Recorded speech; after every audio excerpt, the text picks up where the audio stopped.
तो क्लास, आज हम प्रतिशत के कुछ बहुत ही अहम फॉर्मूले समझेंगे। मैं आप सभी बच्चों से कहूंगी कि आप अपना पूरा ध्यान आज सिखाए जाने वाले फॉर्मूलों पर दें। बिल्कुल, और हमारे सॉल्व करने के मेथड को बारीकी से समझें। Okay, let's unpack this. चलिए क्लास शुरू करते हैं। तो बच्चों, सबसे पहले समझते हैं कि प्रतिशत का मूल अर्थ क्या है।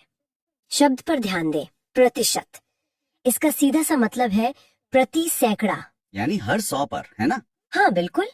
अगर मैं इसे गणितीय भाषा में कहूँ तो प्रतिशत वह भिन्न या फ्रैक्शन है जिसका हर, मतलब जो डिनोमिनेटर होता है, वो हमेशा 100 होता है। अच्छा, जैसे अगर हम कहते हैं 10%, तो उसका मतलब है 100 में से 10 हिस्से।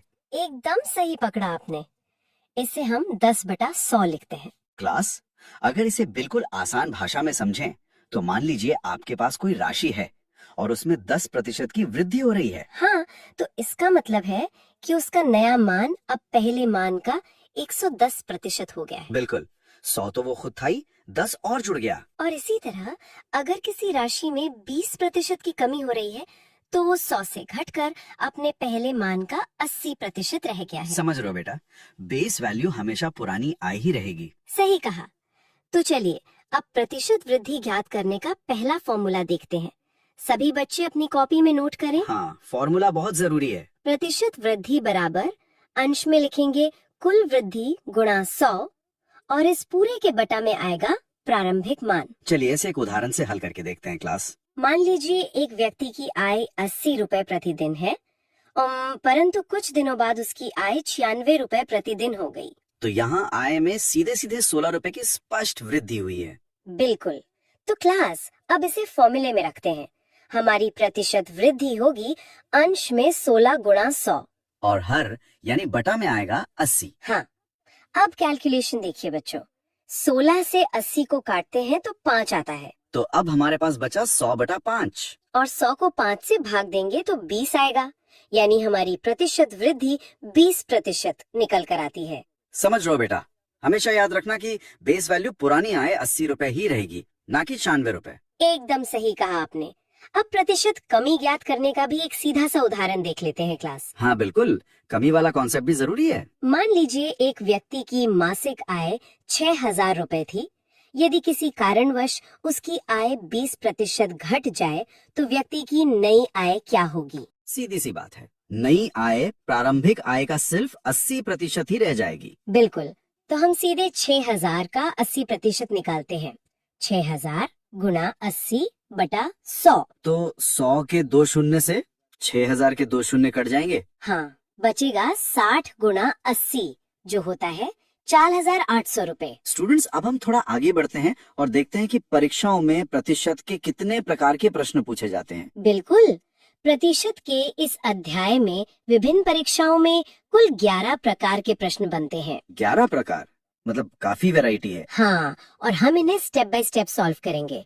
पहला प्रकार है प्रतिशत कमी पर आधारित प्रश्न। क्लास, इसका फॉर्मूला बहुत ध्यान से सुनिए और लिखिए। फॉर्मूला है अंश में 100 गुना प्रतिशत कमी और पूरे के बटा में आएगा 100 माइनस प्रतिशत कमी। चलिए इसे आय की तुलना वाले एक बहुत ही कॉमन सवाल पर लागू करते हैं। सवाल है, गीता की आय सीता की आय से 10% कम है, तो बताइए सीता की आय गीता की आय से कितने प्रतिशत अधिक है? ध्यान दे बच्चों, यहाँ कमी 10% की दी गई है, तो फॉर्मूले में मान रखते हैं 100 गुणा 10 और बटा में 100 माइनस 10। बिल्कुल।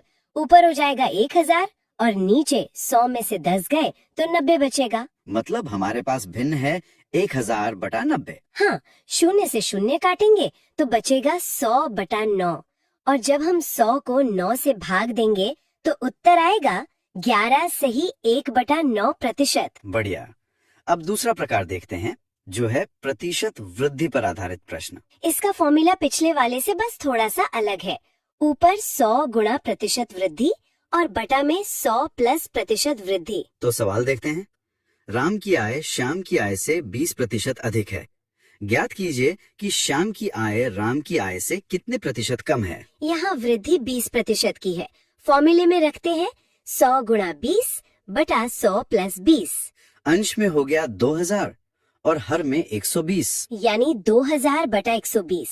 शून्य से शून्य कटा तो बचा 200/12। इसे 4 के पहाड़े से काटेंगे तो ऊपर 50 आएगा और नीचे 3। सही, 2/3%। सर एक मिनट रुकिए, यहाँ मैं थोड़ा उलझ गया हूँ और मुझे यकीन है कि कई स्टूडेंट्स भी सोच रहे होंगे। हाँ पूछिए, क्या उलझन है? इन दोनों फार्मूलों में हम नीचे मतलब हर में कभी माइनस कर रहे हैं और कभी प्लस कर रहे हैं, ऐसा क्यों? हम सीधी सीधी प्रतिशत क्यों नहीं निकाल लेते? ये एक बहुत ही महत्वपूर्ण सवाल खड़ा करता है क्लास। इसके पीछे का लॉजिक समझना बहुत जरूरी है। हाँ लॉजिक बताइए। देखिए, जब आधार यानी जिससे हम तुलना कर रहे हैं वो बेस वैल्यू बदलती है तो प्रतिशत भी बदल जाता है। पहले सवाल में सीता की आय अधिक थी जिसे हमने शुरुआत में आधार माना था। अच्छा, तो जब हमें गीता की आय के संदर्भ में देखना है तो हमारा नया आधार कम हो गया है। बिल्कुल, इसलिए हम फॉर्मूले में नीचे माइनस करते हैं ताकि भिन्न का मान बढ़ सके। वहीं दूसरे सवाल में राम की आय श्याम से अधिक है तो हमारा नया आधार बढ़ रहा है। समझ गया, इसलिए हम नीचे प्लस करते हैं। प्रतिशत हमेशा इस बात पर निर्भर करता है कि आप तुलना किससे कर रहे हैं। एकदम सटीक समझे आप। अब आते हैं तीसरे प्रकार पर, प्रतिशत वृद्धि और कमी दोनों पर आधारित प्रश्न। मान लीजिए किसी चीज का दाम पहले बढ़ा और फिर घट गया या दोनों बार बढ़ गया। हाँ, इसके लिए हम क्रमागत परिवर्तन जैसे सक्सेसिव चेंज कहते हैं उसका फॉर्मूला सिखाएंगे। फॉर्मूला ध्यान से सुनिए बच्चों। फॉर्मूला है पहला प्रतिशत प्लस दूसरा प्रतिशत प्लस ब्रैकेट में पहला प्रतिशत गुणा दूसरा प्रतिशत बटा 100। क्लास याद रहे, वृद्धि होने पर प्रतिशत का मान धनात्मक यानी प्लस रखा जाएगा और कमी होने पर मान ऋणात्मक यानी माइनस रखा जाएगा। चलिए इसे एक उदाहरण से हल करते हैं। एक व्यक्ति की आय 10% बढ़ी और फिर कुछ दिनों बाद पुनः 20% बढ़ गई। इस प्रकार व्यक्ति की आय में कुल कितने प्रतिशत की वृद्धि हुई? आमतौर पर लोग सोचेंगे कि 10 और 20 मिलाकर 30% बढ़ी। लेकिन गणित ऐसे काम नहीं करता बच्चों। फॉर्मूले में रखते हैं, पहला प्रतिशत 10 है, दूसरा 20 है, दोनों वृद्धि हैं तो दोनों प्लस रहेंगे। तो ये होगा 10 प्लस 20 प्लस ब्रैकेट में 10 गुणा 20 बटा 100। बिल्कुल, 10 और 20 जुड़कर हो गए 30 और 10 गुणा 20 हुआ 200, जिसे 100 से भाग दिया तो 2 बचा। अब 30 और 2 को जोड़ेंगे तो 32 आएगा, यानी कुल 32% की वृद्धि हुई, 30% नहीं। एकदम ठीक। ये अतिरिक्त 2% इसलिए आया क्योंकि दूसरी बार जो 20% की वृद्धि हुई वो उस बढ़ी हुई 10% आय पर भी लगी थी। क्या बात है। अब आते हैं चौथे प्रकार पर, जो है क्षेत्रफल और आयतन पर आधारित प्रश्न। क्षेत्रफल यानी एरिया जो कि 2D होता है, उसमें भी यही क्रमागत या सक्सेसिव फॉर्मूला लगता है। मान लीजिए एक आयत की लंबाई 5% बढ़ाई गई और चौड़ाई 10% बढ़ाई गई। तो क्षेत्रफल में कितने प्रतिशत वृद्धि हुई? फॉर्मूला वही लगेगा, 5 प्लस 10 प्लस ब्रैकेट में 5 गुणा 10 बटा 100। हाँ, 5 और 10 हुए 15, 5 गुणा 10 हुआ 50 और 50 को 100 से भाग दिया तो 0.5 आया। तो 15 प्लस 0.5 यानी कुल 15.5% की वृद्धि हुई। बिल्कुल सही calculation. Here's where it gets really interesting. 3D shapes जैसे गोले या कमरे के आयतन का क्या? वहाँ तो 3 विमाएं होती हैं, लंबाई, चौड़ाई और ऊंचाई। बहुत अच्छा सवाल है। आयतन त्रिविमीय गुणनफल होता है, इसके लिए हम बहुत ही व्यवस्थित स्टेप्स फॉलो करते हैं। मतलब इसे 2 बार में हल करना होगा। हाँ, पहले किन्हीं 2 विमाओं का परिणामी प्रतिशत परिवर्तन निकालेंगे बिल्कुल उसी सक्सेसिव फॉर्मूला से। फिर जो परिणाम आएगा उसे तीसरी विमा के साथ फिर से उसी फॉर्मूला में रखेंगे। ग्यास, कल्पना कीजिए आप एक गुब्बारे में हवा भर रहे हैं। वो सिर्फ लंबाई में नहीं बढ़ता, वो चौड़ाई और गहराई में भी फूलता है। इसलिए हमें वृद्धि को बारी बारी से नापना पड़ता है। बिल्कुल सही उदाहरण है। तो मान लीजिए लंबाई 10% घटी, चौड़ाई 20% घटी और ऊंचाई 5% बढ़ी। तो पहले -10 और -20 को फॉर्मूले में रखकर उनका परिणाम निकालेंगे। हाँ, और फिर उस परिणाम को +5% के साथ दोबारा फॉर्मूले में हल करेंगे। इससे आपको सटीक आयतन परिवर्तन मिल जाएगा। बहुत बढ़िया। चलिए अब आगे बढ़ते हैं 5वें प्रकार पर, आय व्यय पर आधारित प्रश्न। इसमें अक्सर स्टूडेंट्स गलती करते हैं। हाँ, इसमें शेष या बचे हुए हिस्से का ध्यान रखना बहुत जरूरी है। देखो बेटी, इसे ऐसे समझो, अगर 40% खर्च कर दिया तो 60% बचा। इसी बचे हुए हिस्से वाले लॉजिक पर हम अगला सवाल हल करेंगे। एकदम सटीक लॉजिक। सवाल पढ़ते हैं क्लास। गोपाल अपनी मासिक आय का 30% भोजन पर खर्च करता है, शेष का 40% परिवहन पर खर्च करता है। और इसके बाद शेष का 50% बचाता है। यदि उसकी मासिक आय 18,400 रुपए हो तो वह प्रति माह कितने रुपए बचाता है? कैलकुलेशन बहुत ध्यान से देखिए बच्चों, हम सिर्फ बची हुई राशि पर फोकस करेंगे। कुल आय 18,400 रुपए है। 30% भोजन पर गया तो कुल आय का 70% बचा। हाँ, फिर इस बचे हुए हिस्से का 40% परिवहन पर गया तो उस पूरे हिस्से का 60% बचा। और अंत में वह इस शेष का 50% बचाता है। तो हमारी समीकरण बनेगी 18,400 गुणा 70/100 गुणा 60/100 गुणा 50/100। बाप रे, इतनी बड़ी गुणा। घबराइए नहीं, हम एक एक फ्रैक्शन को काटने का तरीका देखते हैं। 50/100 को काटेंगे तो सीधा 1/2 आएगा। अच्छा, और 60/100 को 20 के पहाड़े से काटेंगे तो 3/5 आएगा। बिल्कुल। और 70/100 को 0 से 0 काटकर 7/10 लिखेंगे। अब हमारे पास बहुत ही सरल संख्याएं हैं। 18,400 गुणा 7/10 गुणा 3/5 गुणा 1/2। क्लास, इसे आप अपनी कॉपी में गुणा और भाग करेंगे तो अंत में आपको 3,864 रुपए मिलेंगे। यही गोपाल की बचत है। अब आता है छठा प्रकार, चुनाव पर आधारित प्रश्न। स्टूडेंट्स, ये बहुत मजेदार है। हाँ, चुनाव वाले प्रश्नों का लॉजिक समझना बहुत जरूरी है। लॉजिक ये है कि हार या जीत हमेशा मतों के अंतर से तय होती है, कुल मतों से नहीं। हाँ, कुल मत तो हमेशा 100% होते हैं। एक उदाहरण लेते हैं। एक चुनाव में 2 उम्मीदवार थे। जीतने वाले उम्मीदवार को कुल मतों का 65% मत प्राप्त हुआ और वो 900 मतों से विजयी हुआ। तो हमें ज्ञात करना है कि मतदाता सूची में कुल कितने मत दर्ज हैं। जी क्लास, इसका लॉजिक बहुत ही सरल है। जीतने वाले को 65% मत मिले हैं, तो हारने वाले को कितने मिले होंगे? 100% में से 65% घटा दीजिए, बचेगा 35%। बिल्कुल। अब दोनों के मतों का अंतर देखिए। 65% और 35% का अंतर है 30%। और सवाल कहता है कि वह 900 मतों से जीता है। जीतने का मतलब ये है कि उसे 900 वोट ज्यादा मिले, यानी यही 30% का अंतर उन 900 मतों के बराबर है। हाँ, तो अगर 30% बराबर 900 है तो 1% बराबर होगा 900 को 30 से भाग देने पर, यानी 30। इसलिए कुल मत जो हमेशा पूरे 100% होते हैं होंगे 30 गुणा 100, यानी 3,000 कुल मत। आप भी इसे अपनी कॉपी में हल करके देखो। हार जीत हमेशा अंतर से तय होती है। बहुत ही शानदार तरीका है। अब 7वें प्रकार पर आते हैं, मिश्रण या मिक्सचर पर आधारित प्रश्न। सवाल है, 15 लीटर घोल में 40% चीनी है। इसमें 3 लीटर पानी और मिला दिया गया। नए घोल में चीनी का प्रतिशत ज्ञात कीजिए। इस तरह के सवालों में सबसे पहले उस पदार्थ की मात्रा निकालिए जिसकी मात्रा में कोई परिवर्तन नहीं हो रहा है। यहाँ हम पानी मिला रहे हैं तो चीनी की मात्रा स्थिर रहेगी। बिल्कुल। पहले चीनी की वास्तविक मात्रा निकालते हैं। 15 लीटर का 40%, यानी 15 गुणा 40/100। 20 से काटेंगे तो 40 का 2 और 100 का 5 हो जाएगा। और 5 से 15 को काटेंगे तो 3 आएगा। 3 गुणा 2 हुआ 6 लीटर, यानी घोल में चीनी 6 लीटर है। अब हमने 3 लीटर पानी मिला दिया तो नया घोल हो गया 15 + 3 यानी 18 लीटर। हाँ, 18 लीटर। सर, यहाँ मुझे एक उलझन है। हमने घोल में चीनी तो डाली ही नहीं, सिर्फ पानी डाला। चीनी की मात्रा तो अभी भी 6 लीटर ही है, तो फिर चीनी का प्रतिशत क्यों बदलेगा? What's fascinating here is कि चीनी की कुल मात्रा 6 लीटर ही है, वो नहीं बदलती। लेकिन क्योंकि पूरा घोल 15 लीटर से बढ़कर 18 लीटर हो गया है, इसलिए उस पूरे घोल के मुकाबले चीनी का हिस्सा या प्रतिशत सिकुड़ जाता है। अरे हाँ, टोटल बढ़िया ना। तो अब नया प्रतिशत निकालेंगे। अंश में चीनी की मात्रा गुणा 100 और बटा में नया घोल, यानी 6 गुणा 100/18। 6 से 18 को काटेंगे तो नीचे 3 आएगा। बचा 100/3, जिसे हम लिख सकते हैं 33 सही 1/3%। देखिए, चीनी का प्रतिशत 40 से गिरकर 33 सही 1/3 हो गया। कमाल का कॉन्सेप्ट है। मात्रा वही रही लेकिन दायरा बढ़ने से प्रतिशत कम हो गया।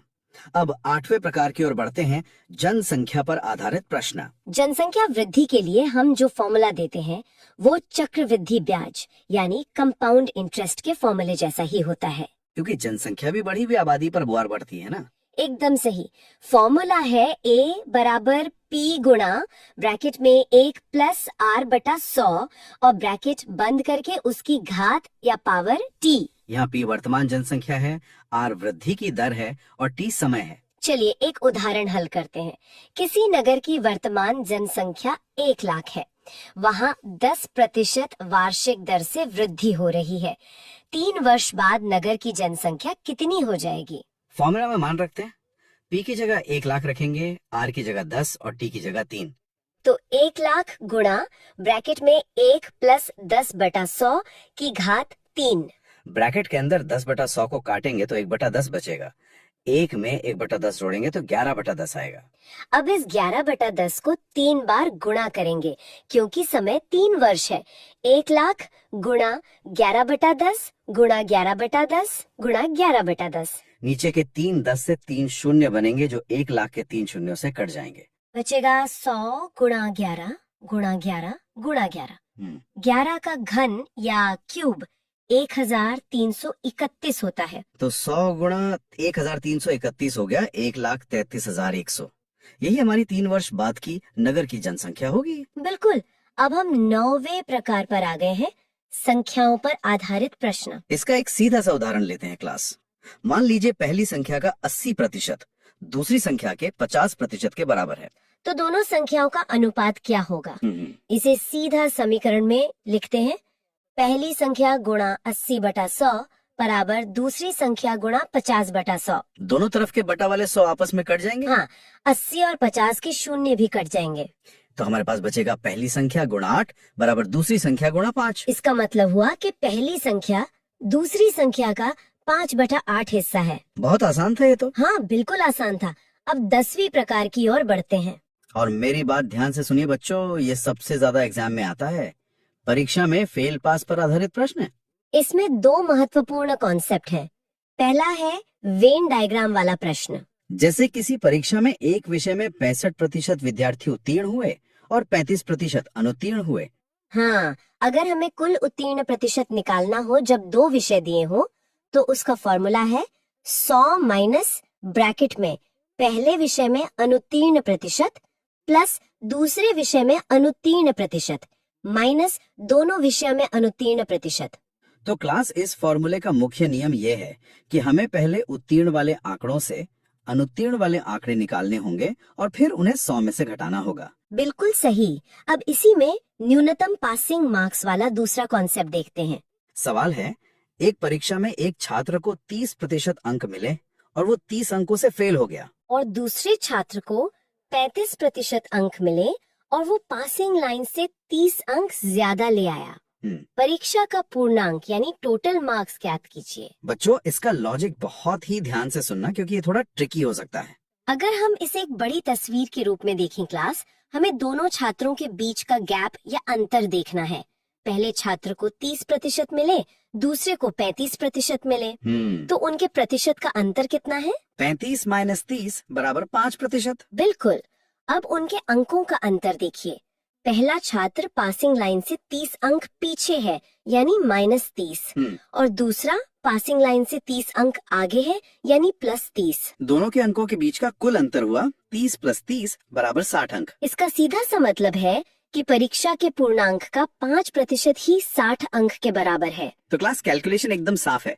अगर 5% बराबर 60 अंक है तो 1% बराबर होगा 60 को 5 से भाग देने पर यानी 12 अंक। और कुल पूर्णांक जो कि अपने आप में पूरा 100% होता है वो होगा 12 गुणा 100 यानी 1200 अंक। वाह, ये लॉजिक तो सच में बहुत समय बचाने वाला है। अब हमारे अध्याय का अंतिम 11वां प्रकार बचा है, विविध प्रश्न। इसमें हम सेट थ्योरी का एक उदाहरण सॉल्व करेंगे। प्रश्न है, एक छात्रावास यानी हॉस्टल में 800 लड़के हैं। 75% लड़के हॉकी खेलते हैं और 50% लड़के फुटबॉल खेलते हैं। यदि प्रत्येक लड़का कम से कम एक खेल जरूर खेलता है तो कितने लड़के दोनों खेल खेलते हैं? तो क्लास सबसे पहले दोनों प्रतिशतों को जोड़कर देखते हैं। 75% हॉकी वाले और 50% फुटबॉल वाले। 75 + 50 हो गया 125%। लेकिन एक मिनट, कुल बच्चे तो 100% ही हो सकते हैं ना? प्रतिशत 100 से ऊपर कैसे चला गया? बिल्कुल, यही इस सवाल की चाबी है बच्चों।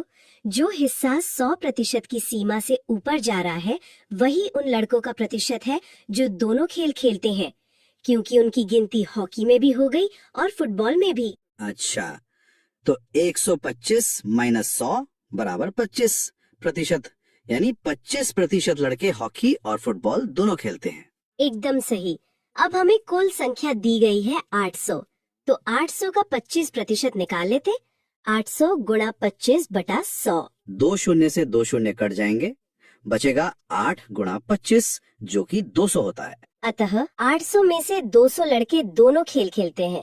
देखा स्टूडेंट्स, ये ट्रिक्स एग्जाम में कितना समय बचाती हैं। एक बार आपके दिमाग में कॉन्सेप्ट क्लियर हो जाए तो ये फॉर्मूले रटने नहीं पड़ते। बिल्कुल। तो बच्चों, आज की इस मास्टर क्लास में हमने प्रतिशत के 11 प्रकार के प्रश्न हल किए। जाते जाते मुख्य फॉर्मूलों का एक बहुत छोटा सा रिवीजन कर लेते हैं। हाँ, जल्दी से समराइज कर देते हैं। प्रतिशत वृद्धि या कमी निकालने के लिए कुल वृद्धि या कमी गुणा 100 बटा प्रारंभिक मान का प्रयोग करें। सक्सेसिव चेंज के लिए हमेशा पहला प्रतिशत प्लस दूसरा प्रतिशत प्लस दोनों का गुणनफल बटा 100 याद रखें। और चुनाव वाले सवालों में हमेशा जीत हार का अंतर देखें। बिल्कुल। और पास फेल वाले सवालों में भी प्रतिशत और अंकों का अंतर निकालकर 100% की वैल्यू ज्ञात करें। गणित अभ्यास से आता है बच्चों। आज हमने जितने 11 टाइप हल किए हैं उन पर आधारित प्रश्नों का अभ्यास अपनी कॉपी में जरूर करें। So what does this all mean?